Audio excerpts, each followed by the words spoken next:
Eu vou te apresentar oficialmente, tá? Vou poder ficar gravado, que depois a gente, na verdade, publica a aula. Ele te falou? Não, não tinha falado não, mas Tem ótimo. alguma, né, assim, restrição da sua parte? Não, nenhuma restrição. Hum. E ela fica num grupo fechado, tá, Tiago? É só de profissionais. É. Tá? Tá, tudo bem.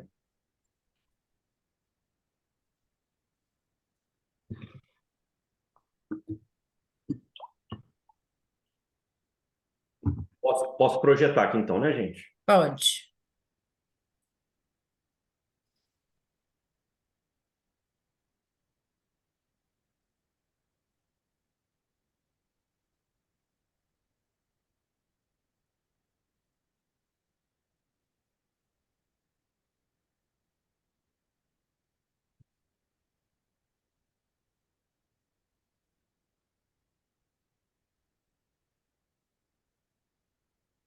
Posso começar? Tá ótimo. Eu vou apresentar vocês, né? Você e o professor Clécio.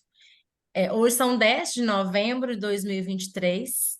Nós estamos recebendo o doutor Tiago Retes, que é advogado, doutorando em medicina pela UFMG, já é mestre e bacharel em direito pela UFMG e é consultor da Comissão Nacional de Direito Médico da OAB. Quem vai estar representando o departamento hoje é o professor Clécio Lucena, que é médico e advogado, né? E é professor adjunto do Departamento de Ginecologia e Obstetrícia da Faculdade de Medicina da UFMG. E também é diretor de defesa profissional da Associação Médica de Minas Gerais. É um prazer ter vocês dois hoje com a gente, poder discutir esse tema que é mandatório para ginecologia e obstetrícia, né? Que é direito médico, o que todo ginecologista e obstetra precisa saber.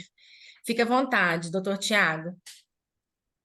Muito obrigado, professora Mariana. Estendo o agradecimento também ao professor Clécio, ao professor Eduardo, pelo generoso convite. E vou falar para vocês hoje, tentar transformar na medida do possível, até em um bate-papo, isso aqui, que eu acho que é o objetivo, sobre os principais aspectos jurídicos que a ginecologia obstetrícia traz, especialmente em uma realidade de mudanças legislativas recentes, como a Lei de Planejamento Familiar. Também vou trazer aqui em primeira mão para vocês alguns dados coletados por mim no doutorado, que dizem respeito à ginecologia obstetrícia, em termos de judicialização. Vou trazer alguns dados dos Estados Unidos também, que são dados muito interessantes. Eu costumo dizer que o direito, e o doutor Clécio, por ser advogado também, certamente deve compartilhar dessa impressão. O direito ele é muito intuitivo, é como se a prática do direito é muito intuitiva, e isso é um grave problema que a gente tem no direito. Ele é como se fosse a medicina do início do século XX. Ela é muito baseada na experiência particular do profissional e muito pouco em dados, né? As tomadas de decisões são muito pouco científicas, especialmente no direito e na advocacia, diferentemente da medicina, que hoje é uma medicina largamente baseada em evidências, muitas das vezes guiadas por protocolos, por guidelines, né? E o direito a gente ainda não tem isso, não tem isso de forma consolidada. E eu, assim, fazendo um trabalho de formiguinha no doutorado e também na minha advocacia, para tentar, de alguma forma, trazer alguns dados para facilitar a tomada de decisão pelo advogado e, de alguma forma, pelo profissional da medicina. Então, a primeira parte da minha exposição de hoje vai ser dedicada à apresentação desses dados, dados brasileiros, a maior parte coletados por mim, alguns dados norte-americanos também. Em segundo momento, vou falar da Lei de Planejamento Familiar, né? E aqui eu tenho certeza que todos vocês já conhecem essa lei, que é uma lei muito recente, mas largamente utilizada na prática também. Vou trazer alguns exemplos de procedimentos estéticos em ginecologia. A gente sabe que é uma realidade esses procedimentos estéticos em ginecologia. Eu vou trazer algumas repercussões encontradas no judiciário de procedimentos talvez não tão bem sucedidos. Vou falar de alguns outros procedimentos que têm chamado a atenção do operador do direito, tanto no âmbito do Conselho Federal de Medicina, quanto do Poder Judiciário. E, no final, vou falar de boas práticas de prevenção de litígios, que eu acho que é um tema central também, não apenas de uma repressão mediante o Judiciário, o Conselho Regional de Medicina, mas de uma prevenção por parte do profissional da medicina. Aqui, pessoal, eu apresento, né, em primeira mão para vocês. Esse é um estudo que eu coletei entre os anos de 2017 e 2022, que apresenta quais são as especialidades médicas que estão que concentram o maior número de processos aqui em Minas Gerais. Então, foram analisadas 1.714 decisões entre os anos de 2017 e 2022, mais especificamente entre maio de 17 e maio de 22, e eu cheguei à conclusão, fazendo esse estudo, que mais de um quarto dos processos na área da medicina estão concentrados na ginecologia e obstetrícia. Já já eu vou responder para você se é mais obstetrícia ou se é mais ginecologia, mas é um dado um tanto quanto alarmante. Porque hoje a gente tem, salvo engano, 58 especialidades reconhecidas no Conselho Federal de Medicina, entre especialidades e subespecialidades, e uma sozinha ocupa a posição aqui negativamente de um destaque de 26% de processos. Então, é uma área sensível do ponto de vista jurídico, por trazer riscos e repercussões jurídicas muito grandes para o profissional. Lembrando que esses 26% não dizem respeito apenas a ginecologistas obstetras que tenham registro de especialista, né? Estamos falando aí de processos na área da ginecologia obstetrícia, então pode, muito provavelmente, eu não fiz essa coleta de dados, que daria margem a outro estudo, mas muito provavelmente vários desses processos são derivados de profissionais sem registro especialista, especialmente porque a gente sabe que no interior é extremamente comum a pessoa, às vezes, não ser obstetra e realizar partos, por exemplo, né? Mas é um dado sensível e significativo. Em segundo lugar, foi encontrado no nosso judiciário aqui de Minas Gerais a especialidade da ortopedia e traumatologia e cirurgia de mão, que é uma subespecialidade, e o judiciário ele não faz uma distinção, então ele coloca a medicina de emergência junto, né? Nas decisões que eu analisei, ele não faz essa separação. Então, em segundo lugar, a gente vê aí com quase um quinto dos processos ortopedia e medicina de emergência. E aí a cirurgia plástica, que para muitos, eu vejo muita gente falando isso sem embasamento científico, né? Como eu disse, é uma luta que eu tenho tido no direito médico, que as pessoas, ou elas manipulam estudos. Eu vi um jurista que tinha publicado um estudo falando que a cirurgia plástica era a especialidade com o maior número de processos. E que tinha um crescimento alarmante no número de processos de erro médico no Brasil, etc. Tentei acessar as fontes dele, ele faz referência a Bloomberg, isso eu achei bem estranho, assim, Bloomberg, por quê? Né? Por que a Bloomberg ia fazer um estudo sobre uma prática médica? E aí, quando eu tentei chegar na Bloomberg, a Bloomberg faz referência ao Conselho Nacional de Justiça, e o Conselho Nacional de Justiça não tem esse estudo. Então, assim, é um grave problema que a gente vê no direito médico, a escassez de fontes e, às vezes, até uma má-fé, né? As pessoas, elas pegam dados que não existem e tentam transformar aquilo numa realidade. Tenho certeza que a medicina também não está imune a isso. O direito, infelizmente, a gente tem essa situação. Então, a cirurgia plástica, ela tem aí 1/3 dos processos que a AGO tem, né? Em quarto lugar, a cirurgia geral, com 6%.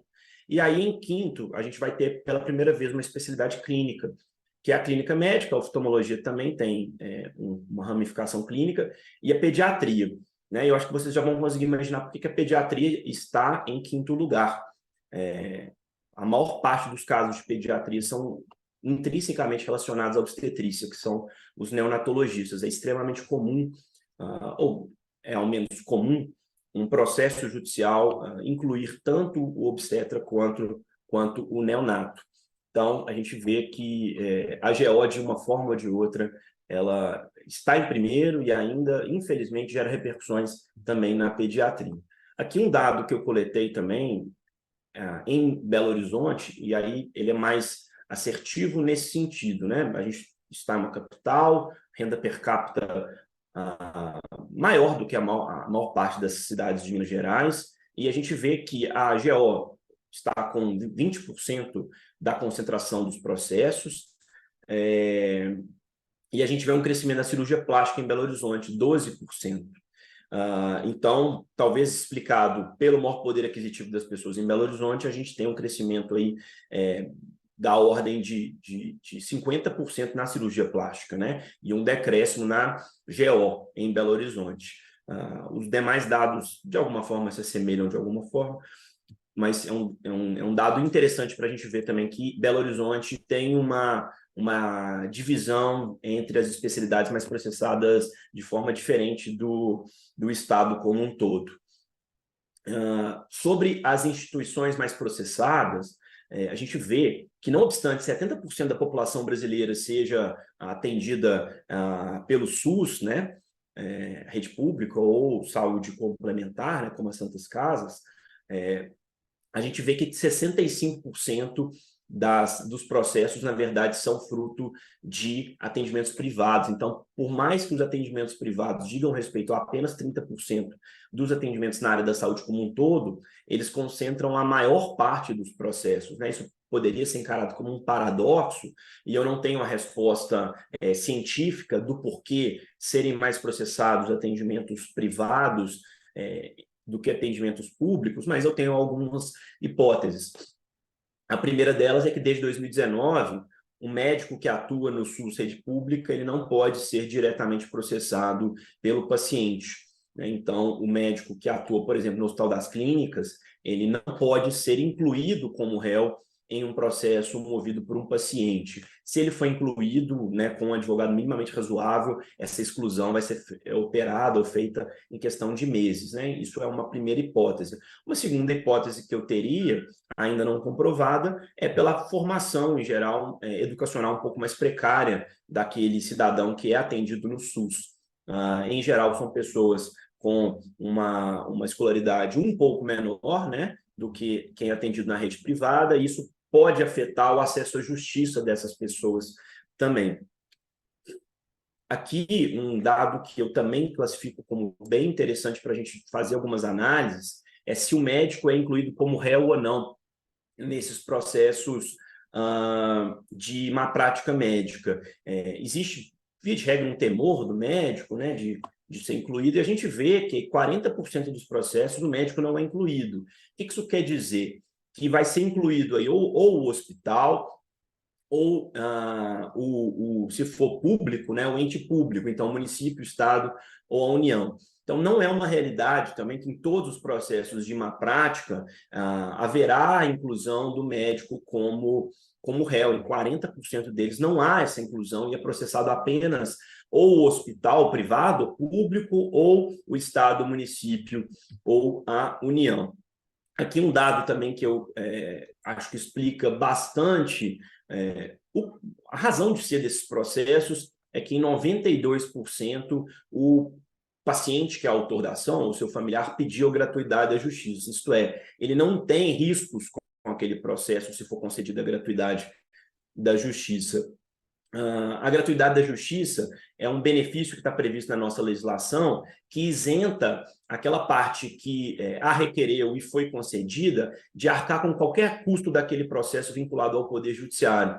Então, se o paciente entra com a ação com a gratuidade e ele perde, ele não tem que pagar nada para a justiça, nada para o perito, né, que é um braço direito do médico que faz a avaliação técnica do caso, e nada para o advogado da parte contrária, que a gente chama de honorários de sucumbência.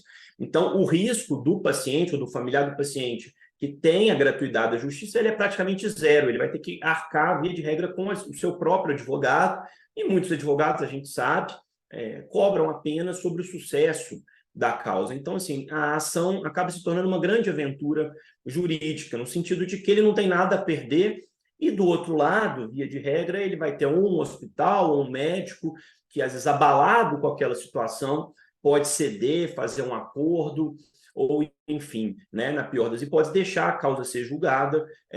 Eu não tenho dados aqui, gente, de Minas Gerais, por isso que eu não trouxe, de procedência e improcedência de Minas Gerais. Eu já fiz um estudo no ano de 2017 sobre cirurgia de catarata, e eu cheguei à conclusão, em Minas Gerais e em São Paulo, analisando o intervalo, acho que de 2015 até 2017, que havia 93% de improcedência, ou seja, em 93% dos casos em que havia processo judicial por cirurgia de catarata, o médico era vencedor.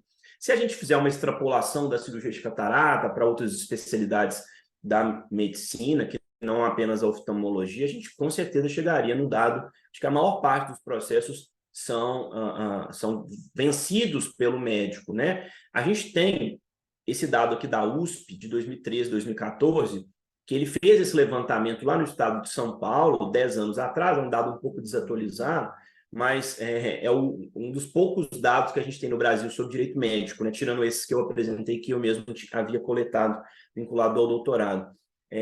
E esse estudo da USP chegou à conclusão aí que 69% dos processos na área de obstetrícia e ginecologia são julgados favoravelmente ao médico, né? Ou seja, quase 70% dos processos são julgados favoravelmente ao médico ou ao hospital.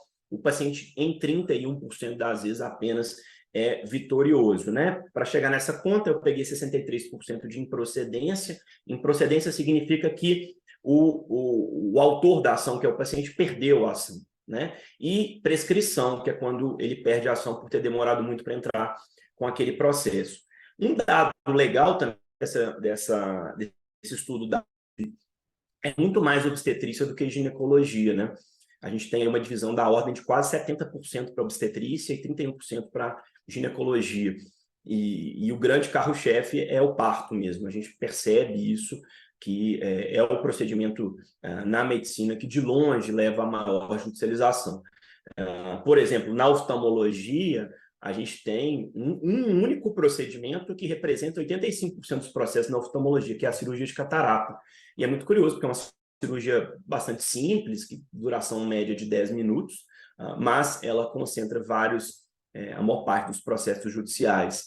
E, voltando aqui para a ginecologia e obstetrícia, lá em São Paulo foi encontrada uma média de condenação 10 anos atrás, né? Então, esse valor deveria ser atualizado em R$215 mil condenação. Eu costumo dizer que os processos que eu tenho com maior valor pedido pelo paciente no escritório são processos relacionados à obstetrícia.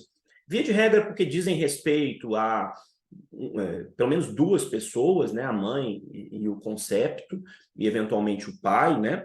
Então, são processos, infelizmente, com desfechos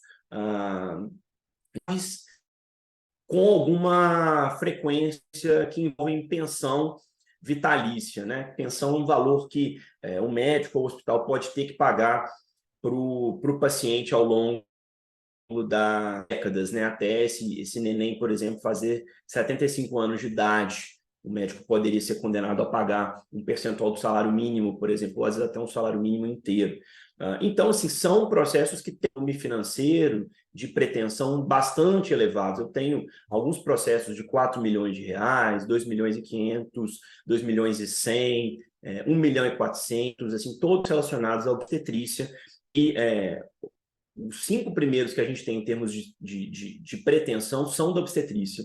Em sexto lugar, que eu estou recordando, vem um de cirurgia plástica, que está na ordem de 490 mil reais, que teve óbito.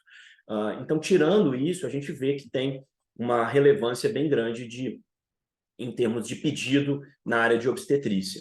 Aqui, gente, foram esgotados os dados brasileiros, a gente não tem mais nenhum dado sobre, pelo menos que eu tenha levantado, né? Eventualmente, o Dr. Clécio pode ter acesso a algum dado aí que eu não tive ainda, mas os dados brasileiros que eu tive acesso foram esses, alguns produzidos por mim, esse outro produzido pela USP, e eu tive que acessar aqui aquela plataforma Medscape dos Estados Unidos para levantar ou para explorar um estudo feito em 2021, um estudo bem interessante, com mais de 100 mil médicos nos Estados Unidos, em que foram feitas diversas perguntas sobre as consequências de um processo judicial.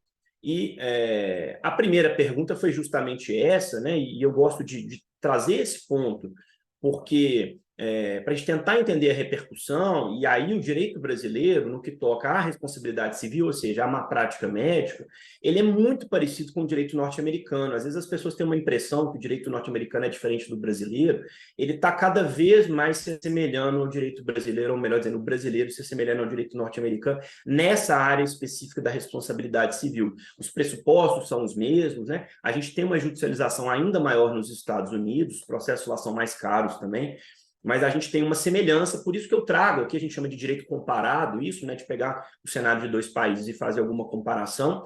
Então, assim, já pedindo perdão aqui por eventuais incompatibilidades dessa comparação, mas eu acho que pela escassez de dados que a gente tem no Brasil, é importante a gente trazer alguma literatura estrangeira.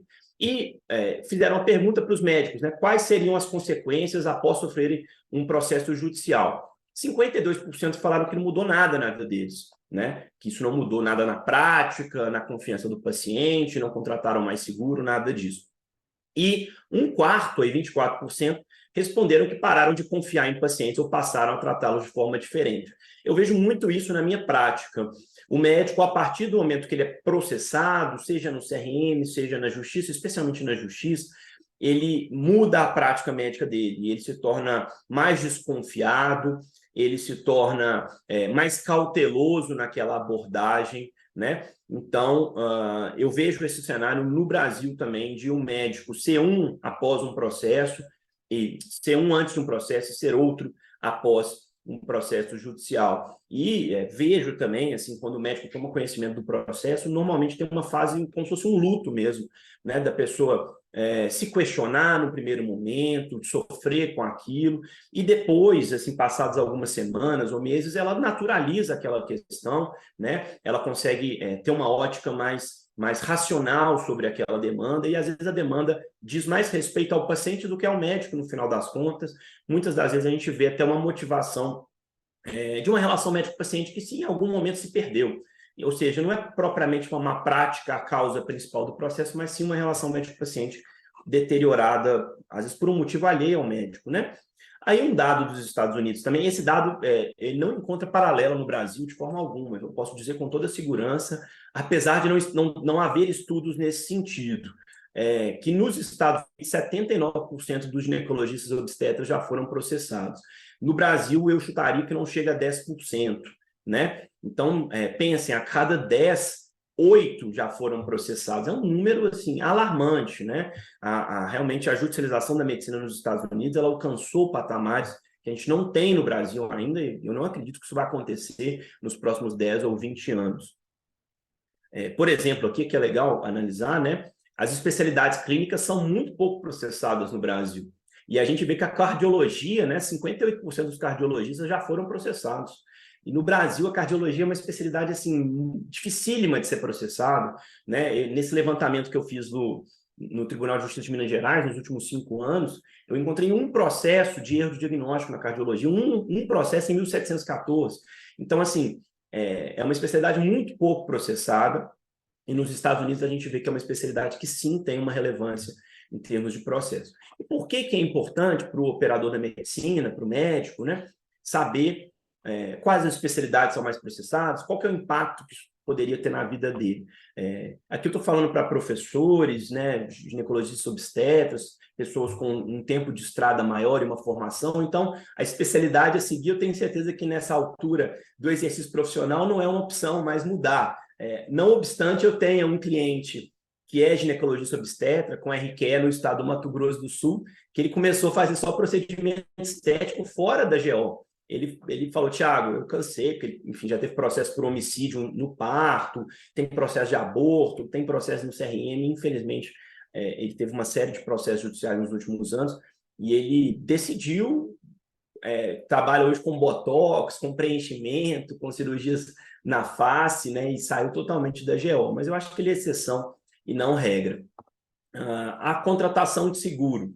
Eu recentemente fiz uma consulta lá no escritório, deve ter 10 dias, uma cirurgiã vascular me procurou, e aí para analisar se ela precisava ou não de seguro, né? Eu não sou corretor de seguros, então eu consigo dizer qual seguradora não é boa. Agora, indicar uma seguradora não é meu papel, não tenho expertise quanto a isso, mas eu consigo opinar se aquele profissional precisa ou não de seguro. Então, ela atuava só no SUS, ela era cirurgião vascular, ela não fazia procedimento estético em vascular, né? E aí eu falei para ela, fulana, você não precisa de seguro. Né? Ela tinha um seguro, estava na hora de renovar, eu falei, você não precisa, né? Especialmente se você provisionar algum dinheiro. Mostrei para ela a média de condenação em vascular, mas ela claramente não precisava, só atendia praticamente no SUS, não fazia procedimento estético, enfim, era um perfil, né? Vascular é uma especialidade muito pouco processada, então não haveria essa necessidade. Agora, eu costumo dizer que o GO que trabalha na rede privada, esse daí talvez ele tenha que ter uma atenção maior para a contratação de seguro. Tem que ser uma boa seguradora, a gente recomenda uma cobertura aí pelo menos de R$500 mil, porque são processos, como eu disse, que em geral levam valores mais elevados, né? Decisão sobre assessoramento jurídico. Se você tem uma especialidade clínica, você é pneumo, você é cardio, você é nefro, você não precisa definitivamente, você não precisa de assessoramento jurídico fixo, permanente, né? Agora, se você atua, se você é cirurgião plástico, se você é dermato que atua com procedimentos estéticos, se você é otorrino também voltado para procedimentos estéticos, certamente seria bom, pelo menos, você ter um contato de algum advogado especialista nessa área para eventual intercorrência, complicação, problema com o paciente, né? Porque são especialidades que trazem maiores riscos para o profissional. E o último ponto, que é um ponto assim, que eu tenho até uma lamentação em dizer, né? Se você está lidando com uma especialidade mais arriscada, talvez você tenha que ter maiores resguardos na relação médico-paciente, especialmente para aqueles pacientes que você entende são pacientes complexos ou que podem te trazer maiores dores de cabeça. Então, um prontuário bem feito, registrar aquelas mensagens, sempre ter termo de consentimento, né? Aqui alguns outros dados. Professor Clécio, quanto tempo que eu tenho ainda? Só para eu me programar aqui. Tiago, normalmente são 30 minutos de apresentação. A gente tem Eu vou encerrar aqui já, uma então. hora da reunião. Tá, vou encerrar aqui, então. Alguns dados dos Estados Unidos também, né? Qual foi o principal motivo para o processo, né? Nos Estados Unidos, 31% responderam que foi falha no diagnóstico, e aí o que eu chamo mais atenção é para os 29% que responderam que foi por complicação no tratamento ou na cirurgia. Eu sei que isso para o médico gera assim, uma revolta, né? Pô, uma complicação gerou processo judicial, complicação, via de regra, é algo previsto no termo de consentimento, previsto na literatura, né? Por que isso poderia gerar um processo judicial? A verdade é que tanto nos Estados Unidos quanto no Brasil é extremamente comum o paciente processar por esse motivo de ter havido uma complicação. Aqui caminhando para o final, né? Você acredita que ser processado afetou sua carreira? Nos Estados Unidos, 70% falaram que não, 29% responderam que sim. Lá nos Estados Unidos, os processos são sigilosos, né? Eles não aparecem, por exemplo, no Google. Aqui no Brasil aparecem. Então, talvez esse número no Brasil fosse um pouco diferente. Uma outra pergunta, vocês pensam que dizer sinto muito teria feito alguma diferença? Nos Estados Unidos, 79% responderam que não faria diferença. No Brasil, não há estudos nesse sentido, mas eu já ouvi de vários clientes meus que teria feito diferença sim, se ele demonstrasse empatia com o paciente, né? Não é pedir desculpas necessariamente, mas demonstrar algum grau de empatia. Aqui, gente, dado o adiantado da hora, eu vou encerrar, mas sem prejuízo de futuramente a gente vinha a complementar com outras questões. Eu vou só deixar meus dados aqui no final. Tiago, Pode falar, professor. pode ficar à vontade. Acho que O se tempo faltar não um é pouco os feito. slides, né? Se você quiser Pode terminar à terminar, vontade. doutor Tiago. Eu acho que eu ia gastar uns 15 minutos ainda e eu não quero invadir o tempo do professor Clécio. Eu realmente não sabia o tempo de meia hora. Fique à Mas, vontade, né, Clécio? Fica à vontade, pode terminar tranquilo. então, eu vou pular só a parte de planejamento familiar, porque eu acho que é uma parte que vocês já têm um conhecimento maior, né? Aqui, então, vou pegar mais 5 minutinhos aqui, que eu termino a parte principal. O que o médico poderia ter feito de diferente? Lá nos Estados Unidos, 14% responderam que teriam preenchido melhor o prontuário.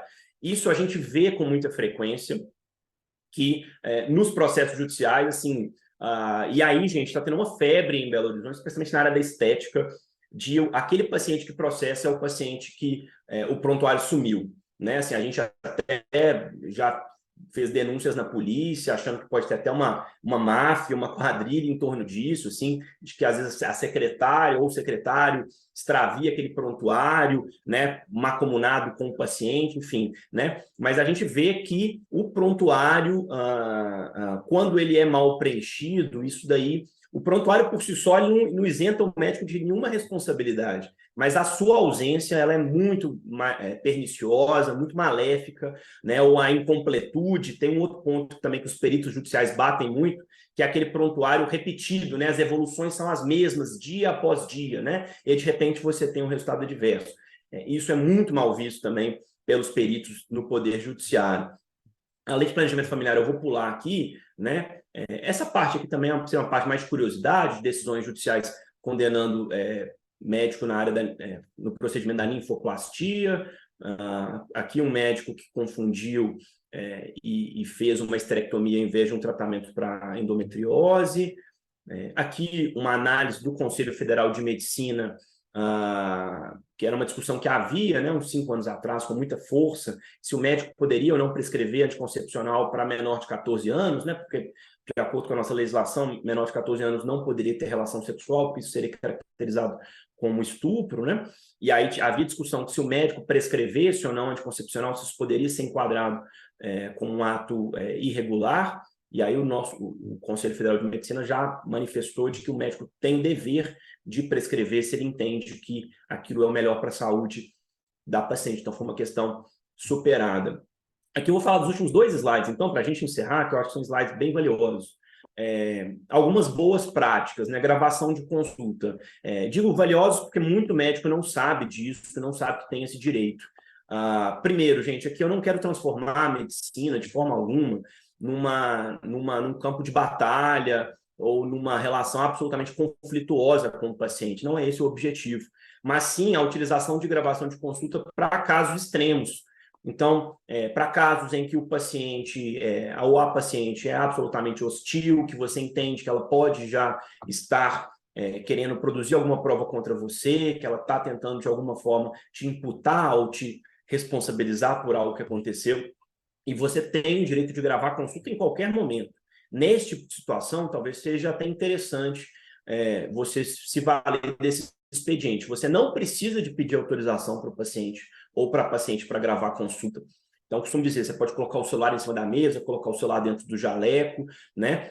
Agora, você não pode pedir para a sua secretária ou o seu secretário gravar, você não pode, o acompanhante do paciente não pode gravar.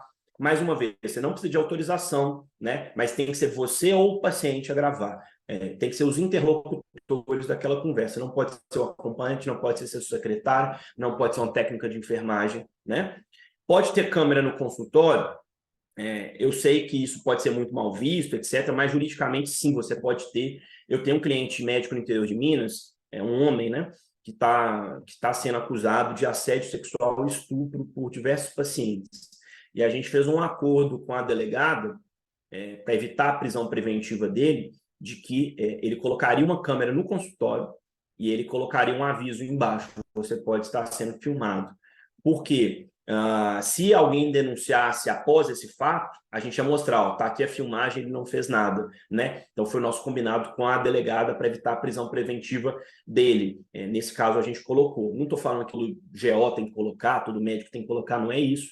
Mas se você entende que de alguma forma isso pode ser benéfico para isentar a sua responsabilidade, eu tenho uma geriatra, uma cliente que é geriatra, que colocou também. Ela estava tendo alguns episódios com alguns pacientes, né, dementes, etc., de importunação sexual. Ela começou a deixar a porta aberta e colocou uma câmera no consultório com receio, né, de eventualmente depois o paciente chegar para a família e falar alguma coisa, né? E às vezes ela era completamente vítima e no final das contas ela podia passar por alguém que fez algo de irregular. Onde pode ser utilizada essa gravação? Isso é um ponto importantíssimo. Eu costumo dizer que você tem o direito de gravar, mas você não tem o direito de utilizar isso em qualquer lugar, né? A gente tem que fazer essa separação. Uma coisa é o seu direito de gravar, outra coisa é como você vai utilizar essa gravação. Então, você não pode mandar essa gravação, por exemplo, num grupo de WhatsApp com outros médicos, você não pode mandar para outra pessoa, você não pode, de forma alguma, colocar isso numa rede social, subir no YouTube, obviamente, né? Então, e da mesma forma o paciente, ele não pode pegar uma gravação com você e subir numa rede social dele, tá? Então, esse é um ponto importante. Aqui, para encerrar, gente, uma boa prática que eu percebo muito, né? E na GO, assim, talvez não seja o lugar mais comum, mas a gente vê na isso disseminado de uma forma geral, assim. Às vezes o médico que não quer ter dor de cabeça, ele devolve os honorários. Assim, o paciente incomodou, reclamou, tá aqui, fiz o Pix para você. Né? Quando é fruto de um procedimento, isso é muito mal visto na área do direito, a devolução de honorários. Porque no entendimento dos juízes, isso é o início de uma confissão de culpa. Né? Por que você está devolvendo os honorários se você não fez nada de errado? Então, a minha recomendação é nunca devolver os honorários simplesmente mediante fazer um Pix, uma transferência. Eu sempre recomendo, se você está tendo uma relação conflituosa com aquele paciente, ou se você pura e simplesmente quer encerrar o atendimento daquele paciente, né, que você faça esse tipo de documentação. Você quer devolver? Tá, vamos fazer um distrato, um documento de uma página, qualquer advogado meia-boca consegue fazer um distrato de forma segura. Isso minimiza a chance desse paciente vir a te processar e elimina a chance do paciente te expor em rede social. Então, assim, né, a gente tem visto muito isso, eu acompanho muitos clientes que têm passado por situações dessa natureza de o paciente em rede social e marcar ou falar mal explicitamente do médico, né? E aqui, gente, deixo meus contatos aí, né? Meu Instagram, caso alguém queira acompanhar meu trabalho de direito médico que eu faço. Professora Marina, professor Clécio. Muito obrigada, doutor Tiago. Realmente, assim, mais que justificou a importância e a relevância dessa aula hoje, né? Professor Clécio, fica à vontade. Obrigado, Mariana. Pessoal, bom dia a todos. Tiago, parabéns pela apresentação. A gente, às vezes, fala que o advogado é muito prolixo e, às vezes, acaba dificultando, muitas vezes, a compreensão por parte daqueles que estão assistindo, muitas vezes, ou principalmente, quando não se é da área do direito. Apesar de ter formação em direito e ser advogado também, por ter OAB, eu não tenho prática profissional no ramo de direito. Atuei logo quando eu concluí meu curso de direito como advogado ativo no Conselho Regional de Medicina, aqui no estado de Minas Gerais, mas foi, felizmente, por pouco tempo. Mas, assim, é uma ciência que me atrai, que me cativa, e eu tenho falado isso de uma maneira reiterada, que, assim, o quanto foi importante o conhecimento que o direito me deu para a minha prática profissional na medicina. Não tem dúvida nenhuma em falar que eu me tornei um melhor médico depois de ter feito o curso de direito do que antes. Isso é fato e é inegável. Agora, o que também é fato, eu acho que, assim, é uma pena sempre quando se debate, principalmente na área médica, esse assunto, a gente ter tão poucas pessoas assistindo. Porque eu acho que, assim, é uma área que todo médico deveria ter um aprofundamento no conhecimento, que é o ramo do direito médico. Eu acho que a medicina é uma ciência extremamente dependente da gente ter conhecimentos em relação à questão da parte jurídica.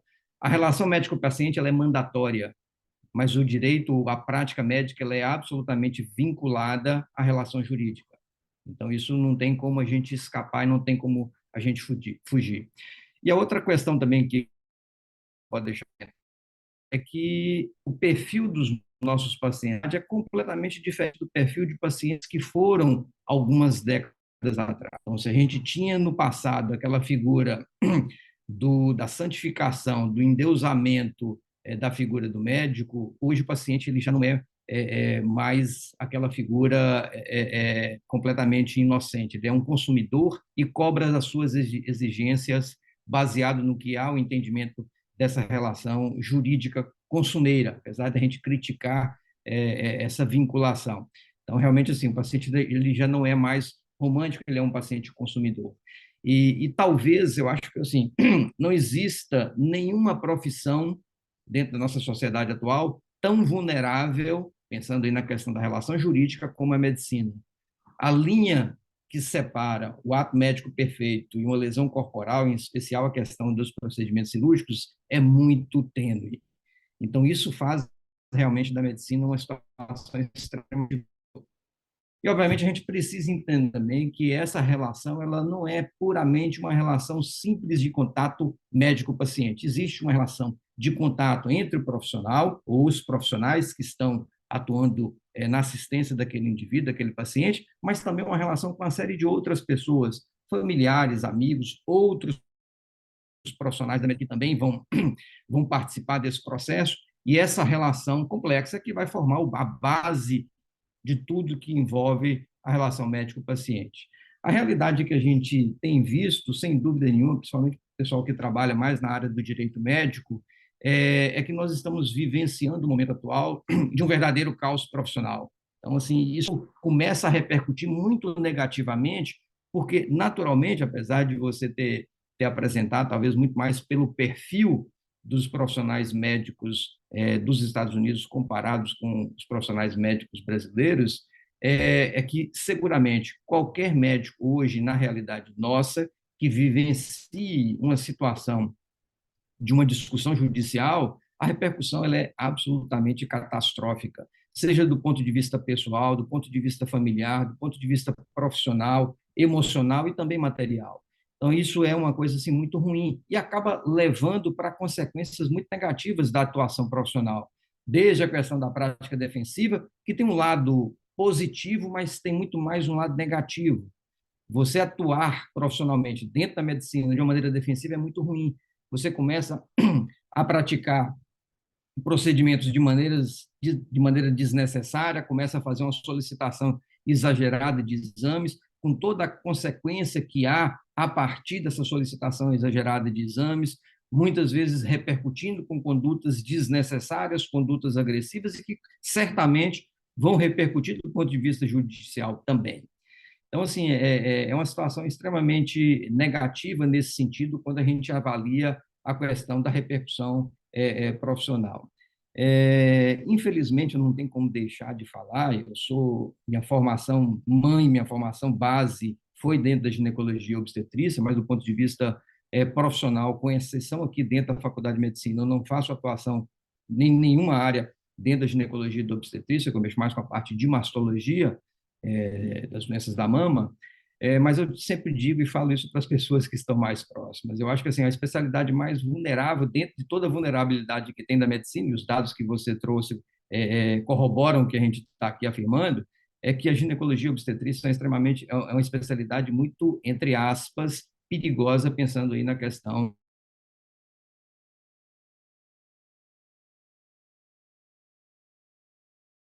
em especial a obstetrícia também.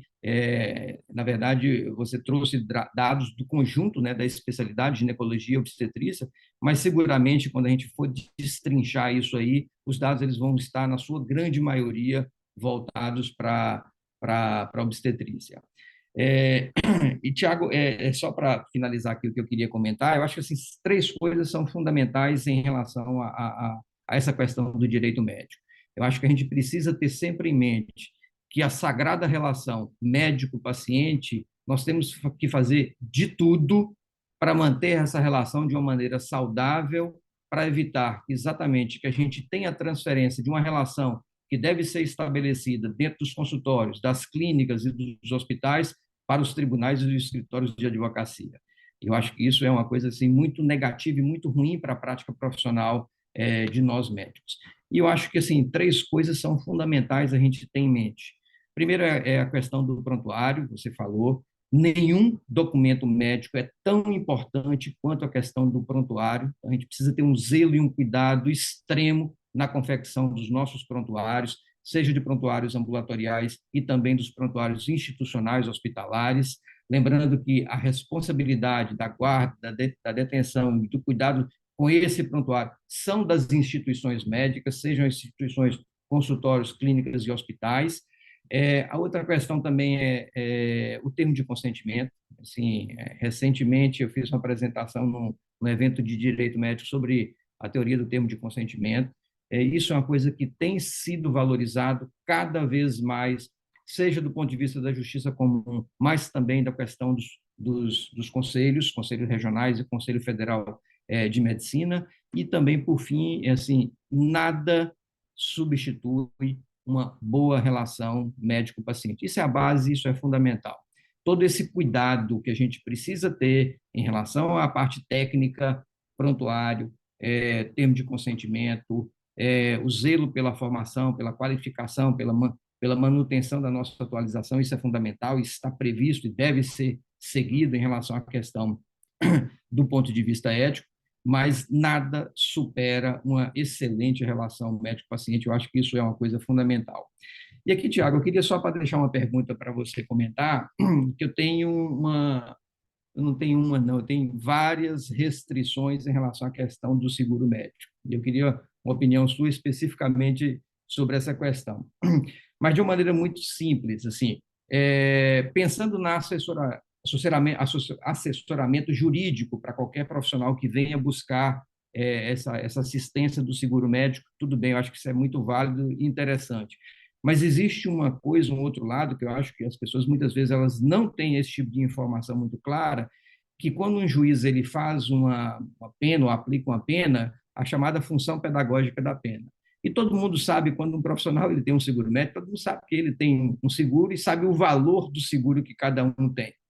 E aí a condenação que se faz, muitas vezes, exatamente pensando nessa função pedagógica da pena, é que ela tenha que cobrir o valor do seguro e ela extrapola aquele valor que o indivíduo precisa, em tese, dentro da ótica dessa percepção jurídica do magistrado, em relação à questão desse valor que é, em geral, superior ao valor prêmio ali do seguro médico.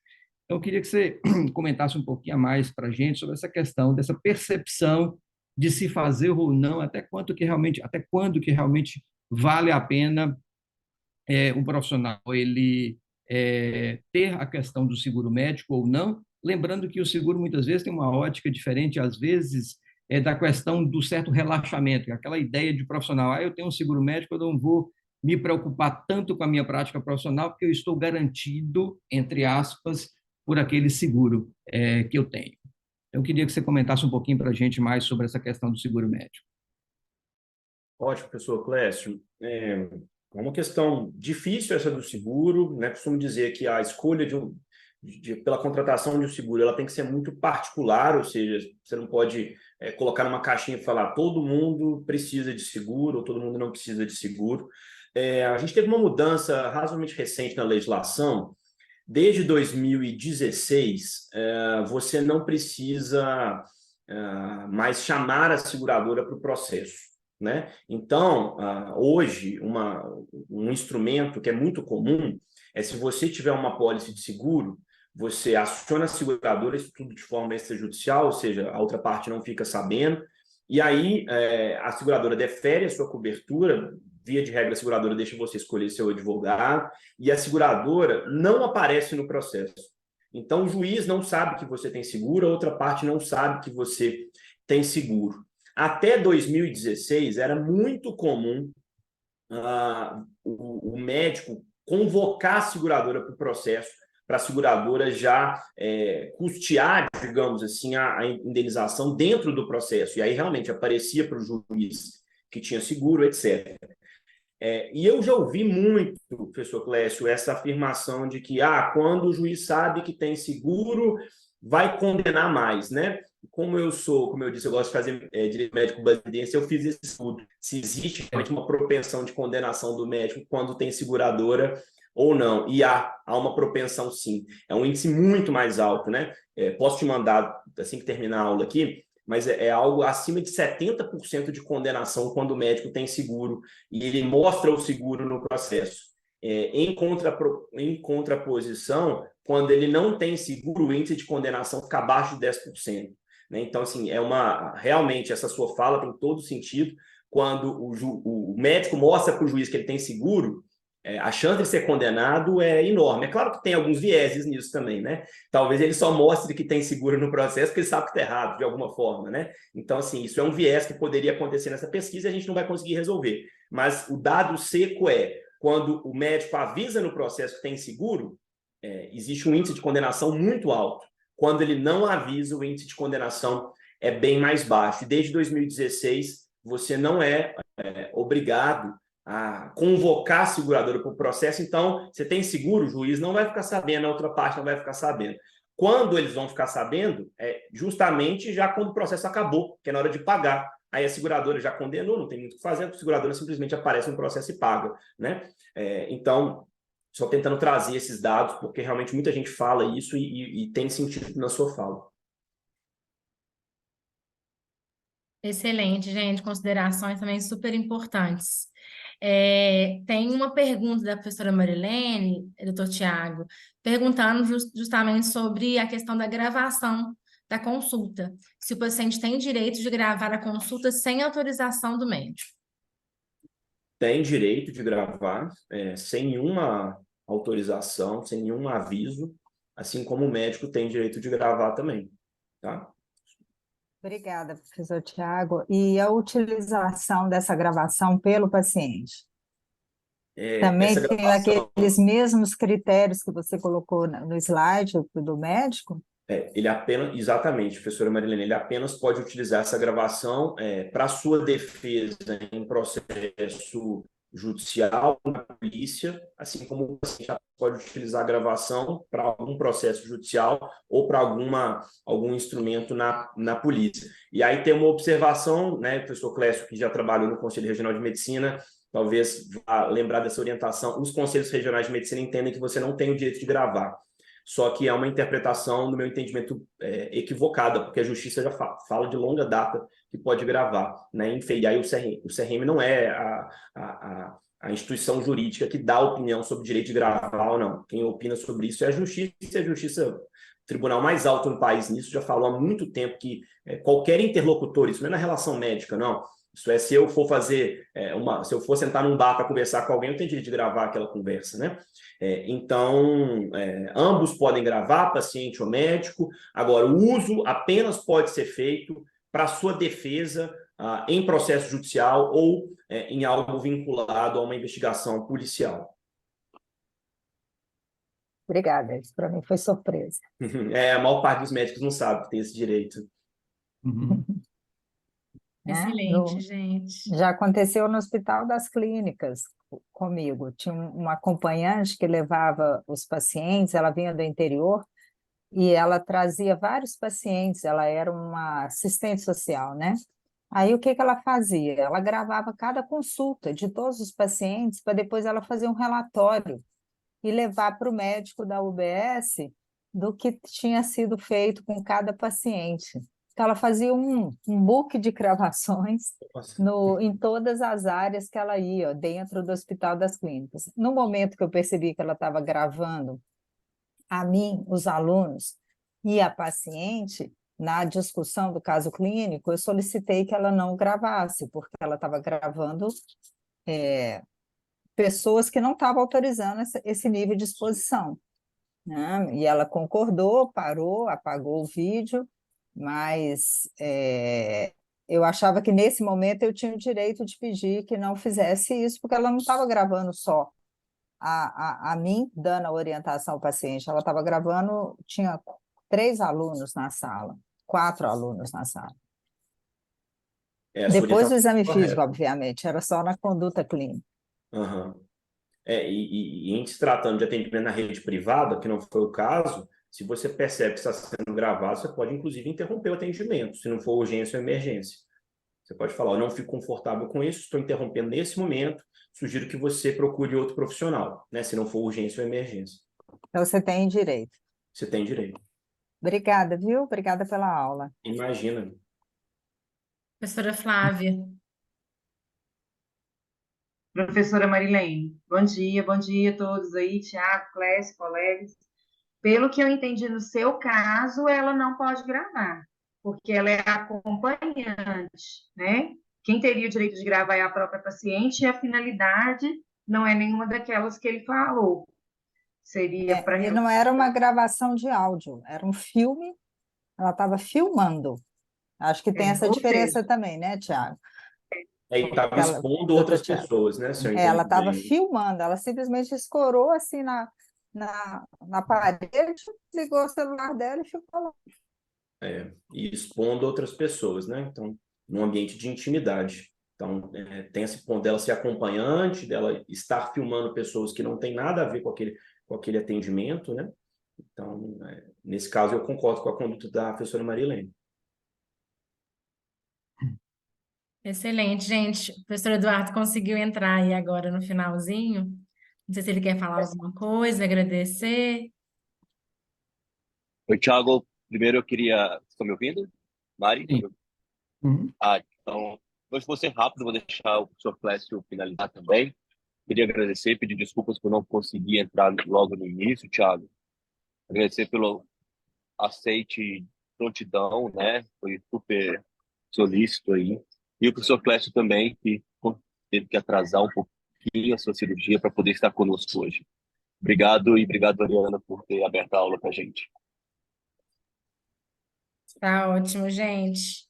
Vamos finalizar então. Se alguém quiser fazer alguma consideração, alguma pergunta, a gente termina, né? O Centro de Estudos de hoje.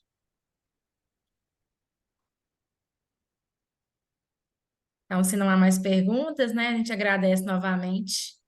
Uma ótima sexta-feira para todo mundo. Obrigado, Semana que vem Mari. não tem, né, Eduardo? Muito obrigada, viu? Obrigada, Thiago. Isso. Parabéns, Clécio. Obrigada. Obrigado, gente. Semana que vem nós não Tchau. teremos por causa do Congresso Brasileiro. Obrigada, Isso. pessoal. Abraço, gente. Abraço a todos. Obrigado, Tchau, tchau, um grande tchau. abraço. Obrigado.